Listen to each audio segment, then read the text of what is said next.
Welcome to the Freud's Angels weekly reading, bringing the collective guidance and understanding for this week's energy.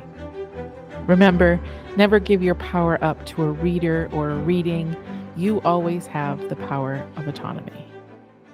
Hey, angels, welcome to your weekly reading. We are reading from May 17th to May 23rd. Dude, like, seriously, could time go slow down a little bit? Legit.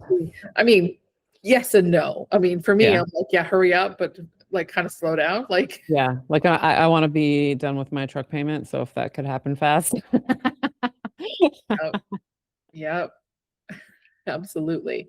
So this week, we're in the last half of May. We're in Gemini season almost. So happy birthday, Geminis. It's our season, man. Prepare to be unhinged. That's just the way it is.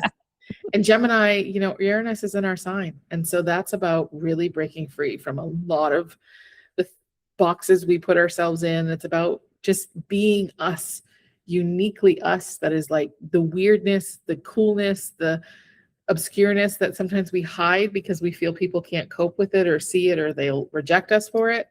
No, friends, this is the time to embody that, because this is us reinventing us, and less about changing, but more about emerging, right? So I don't know, Geminis, we need to do our thing. So I'm here for it. So Vanessa, what are the mermaids saying? Well, that is perfect because we got the healing card again. Ooh. I feel like probably we could pull this card every week and need it. But yeah, so healing, our relationship with healing is what it feels like is coming out today. I know I've described this card before, but I mean, I'm assuming everybody hasn't memorized all the cards from listening so I'll go ahead and describe it again. It's a circle of mermaids. They're holding hands. The sun is shining through the clouds, and they're all kind of glancing up toward the rays of sun that are coming down.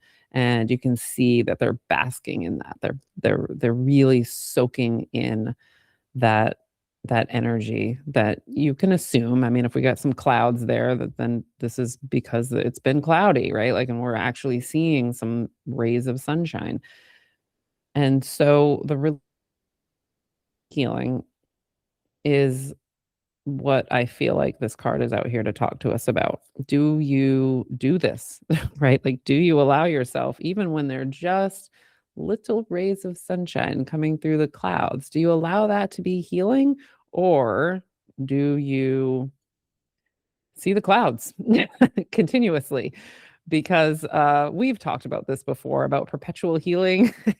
And if you never really allow yourself to feel your growth, you're going to always feel like you're growing and not enough, and all kinds of other ways that comes out.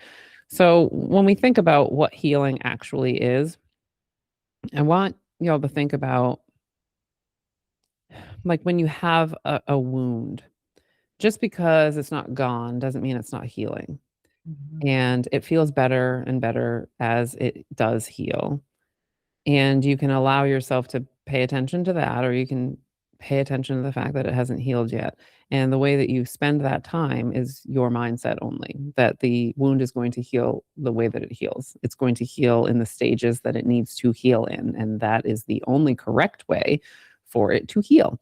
And we are no different, right? Like, we aren't going to heal everything immediately the first time we touch it.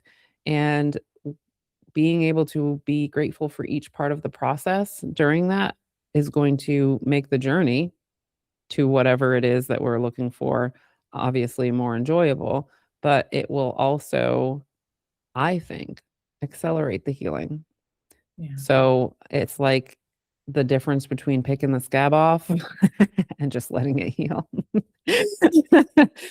Not choosing to see that part of it and choosing to see the healing and being in gratitude for that, basking in the fact that you've done any steps, is always going to make your process better. It's going to make your life better.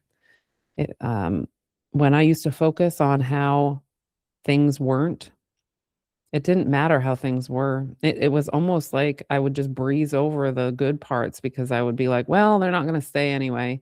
So I might as well just pay attention to what's still broken because I'm not going to be okay until that broken thing is fixed. Yeah, like boy, was that a miserable time in my life because I didn't feel hopeful and everything felt really overwhelming.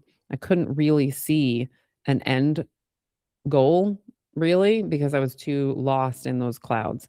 But once I was able to start to do those smaller gratitude moments, to do those smaller acknowledgments of change and healing and growth as part of the journey versus only looking at the fact that the destination hadn't been reached, it's been a lot easier and a little bit more enjoyable. And I say a little bit because still very impatient.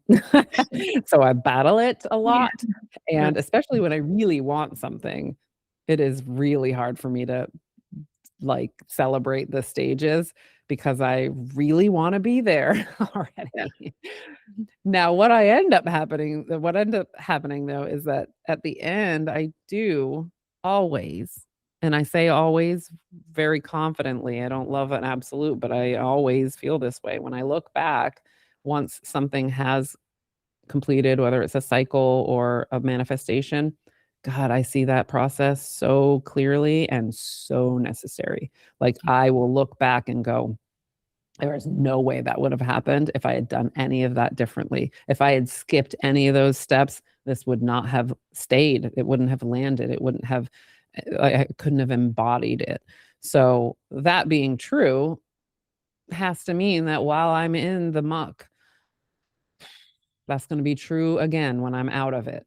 And yeah, is it a struggle? Of course. This isn't about spiritual bypassing. This is, about really seeing growth as what growth is. Watching, if you're a gardener, God, like, I mean, the first sprout is like, you want to cry, but then you're really in awe as it's still growing.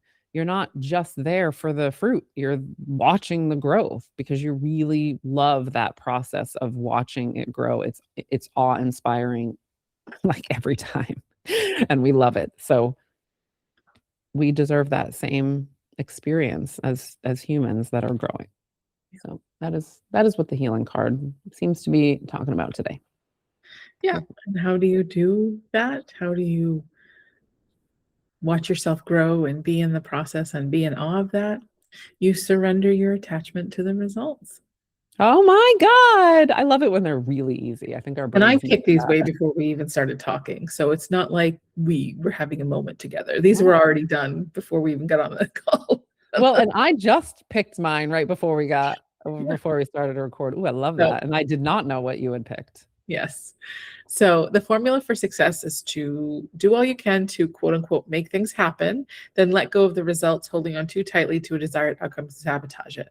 Right? That's the impatience. Is the result. Like when we're feeling impatient, because yes, sometimes it's just like we just want it because we're excited for it, but sometimes it's because we want to be relieved from our suffering and we want to be through the process already, which kind of like doesn't always like give us the full lesson, and we kind of sometimes may have to do it again because we didn't allow it to process the first time. And so it's because here's the thing is when we're hyper focused on the result, and it's funny because we were talking a lot about the law of assumption in our pregame and how it's wild and and all the things that we've been experiencing and stuff. But when we look at the one thing, we are not expanded into sometimes the possibility of what could be, right? When we're focused on that one thing, it's possible, absolutely. But what if there could be something more, something better, something bigger than what our tiny little brains could think of, right? It's, in this process of moving, I have had these laundry lists of things like, right, manifesting and doing whatever.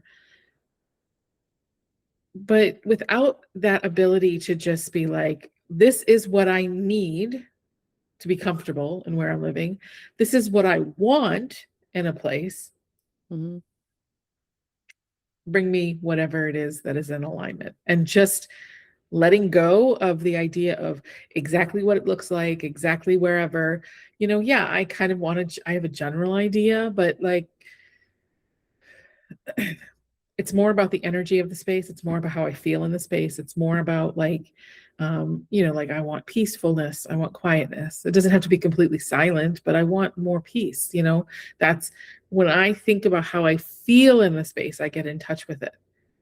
And it doesn't necessarily have a certain result, like a picture. As soon as I started to involve the image and the picture of it, is when I started to derail that whole previous part of the manifesting, right? Because it had to look exactly this way. It had to be exactly this way. And it's like, no, what if it's better? Okay, what if all right, so what if the kitchen in the dining room or the kitchen in the living room isn't an open concept? Are you going to say no if it's the perfect place? What are we wanting? What are we needing? And when does our brain get involved to say this has to look like this? The result of it has to be this. The result of our growth has to be this, right? Yeah. If we do that, we're limiting. We've done this before. We've talked about this before. We're putting our blinders on to the possibilities that we have never experienced and our brain doesn't have context for. Yeah. And so when we surrender the attachment to the results, we know that we're doing this process because this is what we're meant to do in the now, but it may lead us to a completely different ending that we're not aware of. Maybe it's getting us to the point here, and by the time we're at the end of what we're doing in the process of it, we're like, I don't want that anymore. You move on because you're like, I got what I needed from that because I realized that is really not what I wanted, or that result made me understand, oh, okay, I really don't want that. Or I really see how I want more because I'm doing the work. So when we surrender that attachment, because attachment, it's an ego thing, but it's also a survival thing. When we have attachment to a result, chances are there's a bit of like some sort of response, activated response from our nervous system, because it's because of something we've experienced before that we need that surety. We need to control something. Yeah, we're looking for safety when we're attached to something that it's safe for one reason. And it's not that all attachments are bad, but when we recognize that they're limiting, well, yeah, of course. Yeah. We want to like surrender that. And the ego isn't bad. The ego is what keeps us alive. There's purpose for it. And then, when we are growing, when we are doing our thing, when we are kind of in that process, pride comes in. Do you need help? How do you need help? Can you accept the help? And you see the healing card has a group of women, right? Or mermaids, I should say, not just mer people. I think there might be a people. merman in there. Oh, is there? I can't see it. But they're all together holding hands, supporting each other in this space of like, we're here to support each other in everything, in the healing process.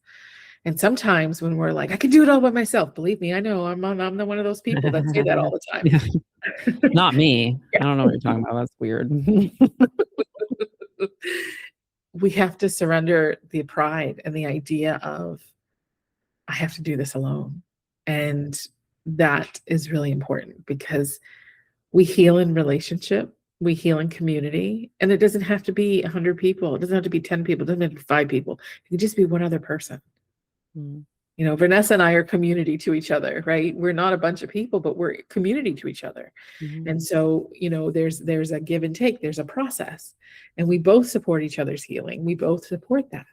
But if, when I get like in my head about things and I'm not talking about the things that are worrying me to people that I trust and that are part of my community, then I go nowhere. Right. I go nowhere. I don't heal. I just spin my wheels because I have no other energetic influence to help move the process. Yeah. And pride is a tricky thing, right? Like, because underneath pride can be fear, and underneath pride can be hope and empowerment. And like, the only way we know that is if we sit with ourselves and say, like, what's happening here? Why am I on this stubborn moment right now? It usually is what happens when there's fear involved. And Yeah, like the attachment and a lot of times comes from fear too, right? Like I need familiarity because unfamiliarity feels unsafe. That's a whole other part of healing. I mean, a lot of times when people come into the counseling space, they're almost terrified of who they're going to become if they heal because their identity has been so wrapped up around who they are that they don't see that trauma has actually created that. And we start to do the work and they're like, how? This isn't even who I am.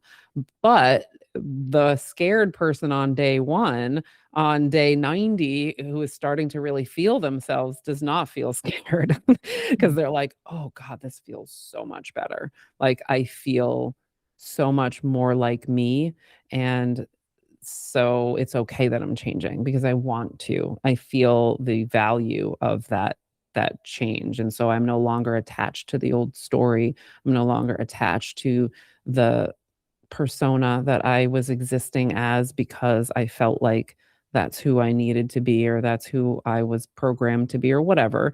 Yeah. Our trauma stories are so big in life in our society where it's like, oh, I'll never be the same. Like, no, but you don't have to be not okay. Like, Right. Right. dang, that is a choice, truly a choice. And I say that confidently. So when we're healing, we're also looking at those attachments really big. What outcome we're attached to even and why? Because it doesn't have to be a bad outcome. It doesn't have to be a good outcome. Sometimes it is a bad outcome though, right? Like, and we really have to check ourselves of what we're expecting and why we're feeling so safe with that and not anything else, right? Like if I don't have safety and expansiveness, I want to question myself about that, right? Like how am I going to have a lot of experiences if I'm like afraid to? It's a little Yeah. interesting. Let me talk to myself about that. Yep. Yeah, absolutely. Mm. Absolutely. And for our money card, I am ready to accept even more abundance in my life. Accept. Bring it. The word accept, not Yes. receive. Accept. Because it's about owning it. It's about Mhm. owning it, you know? It's my big deal right now, being like, don't say no, you don't have to. Because my God, that flies out of my mouth the second somebody offers something. No, you don't have to. Like, I know they don't have to. They're offering. Oh my God, you're so, whoa, what just happened? What is going on here? Just say thank you, Lord, have mercy. Yes. Yes, friends. We are on the heels today of a Taurus new moon.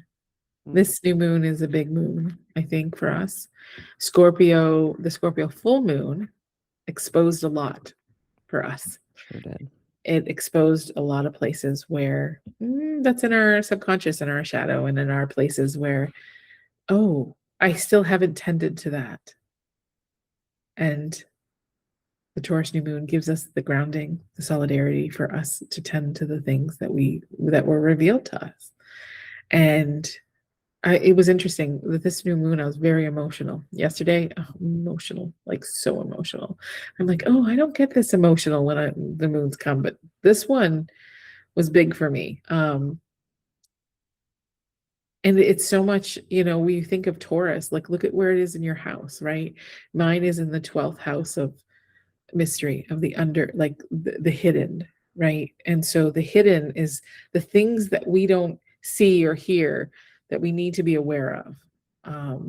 Specifically for Gemini risings, Taurus in our 12th house was about what part of our body is not okay. And have we been ignoring the check engine lights? Mm. And what do we need to do in order to fix those check engine lights and to help it and to understand it and to pay attention to it? And so it's a lot about our physical, the things we're ignoring in our physical realm. So yeah, but go look at where your Taurus is in your chart, where the house it's in, and that'll tell you kind of the energy that Taurus is asking you to do some work around. It's super important. I just think it's important. I think like now, if not ever, like is the time to really pay attention to how you're being impacted by your astrology, knowing the astrology, knowing where you sit, where things sit, what houses they're in, where your natal planets were, like where was your Mercury when you were born, or where was, your Venus or your Mars. Knowing these things gives you tools and knowing how to work the magic, right?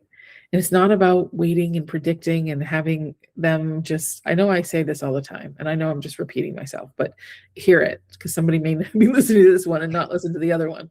But astrology is used to understand, okay, I have this magic, I have this boost of energy in this space around this item, around this house, this planet, this energy around this thing.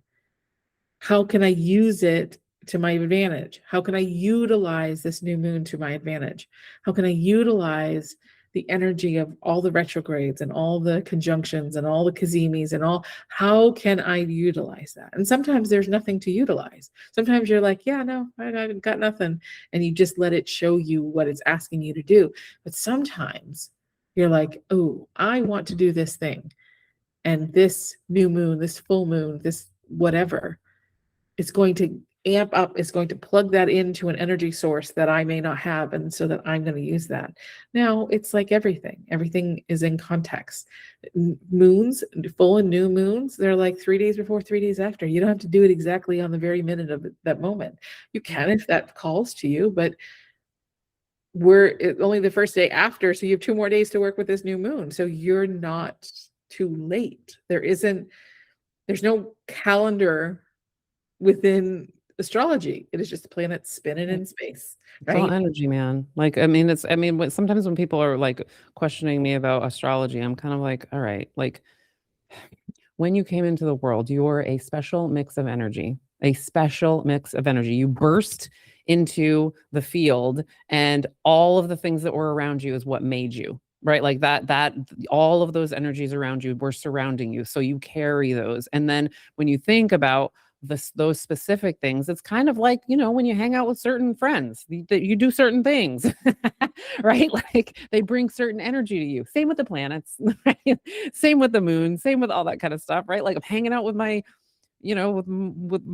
I was hanging out with my Scorpio for the full moon, right? Like some of that is in my chart, right? So like those were my friends. That was like my stardust makeup was hanging out with my Scorpio friends, and that's what we do, right? Like, and so sometimes it's a little bit easier for people to understand it when you think about that, of being like, I mean, really and truly, that's what it is that we are stardust, we are energy, we really are, and the more you get into like quantum physics, which I still, I'm not a scientist by any means, but I keep watching it to try to get my brain to wrap around it, like of that, right? Like of energy and perception and things like that, like it becomes a lot easier to actually just accept it. I mean, sometimes you just accept it. I don't quite understand everything that I'm learning, but when I accept it, I notice that I can feel it differently, right? That I'm trying to use my 3D brain to explain something that is other dimensional. Why don't you just use your other dimensional, which doesn't do the brain, like and see what happens? And that's where why astrology to me matters, is because I'm saying, all right, the stardust that I am, what is it touching? What part of me is that thing that's close by touching right now? Because that's all it is, right? I'm hanging out with my friend. Mercury's not my friend, but Mercury's my friend. Yeah. Like Mercury's Acquaintances. trying to help me out. It's just like that really, bold friend that won't hold back. Right. Yes. And so on. Right. Like just thinking about all that stuff. And again, like I use like my astrology app every day, and it helps me tremendously, because it is always. I mean, even there's something in there today that I'm like, you know what? You can go fuck yourself. I mean, it's true, but I don't want to hear it. Thank Right. you. And it's Right. extremely specific to my life. So I'm like, okay. I mean, it proves over and over again when I look at things like, yeah, I do feel that. I actually, if I'm being honest with myself, do feel that, because this is about being stardust. This is about being part of something way bigger than my brain can't understand, Yeah. but is real. Yes. So, yeah. Anyway, that all being said, I missed the new moon in consciousness, but I did not miss the full moon in action. As I discovered when you just said that, I was like, oh, well, that would be why that message went out. Got it. It's cool. It's even cooler now Yes. because my Stardust was working with me without me knowing, because it's automatic, because it is energy. Yes. Yes. Absolutely. Absolutely. Well, friends, I hope you have a good week. Happy birthday, Geminis. May we find the weirdest, most off the wall, but truly authentic part of us that wants to be free. Yeah. That wants to be free, and do it. Do it. So we'll Love see you next week, friends. Love you. Thanks for listening. We hope we gave you something to support your journey. Check out our Facebook or Instagram page to connect with us. Have a great week.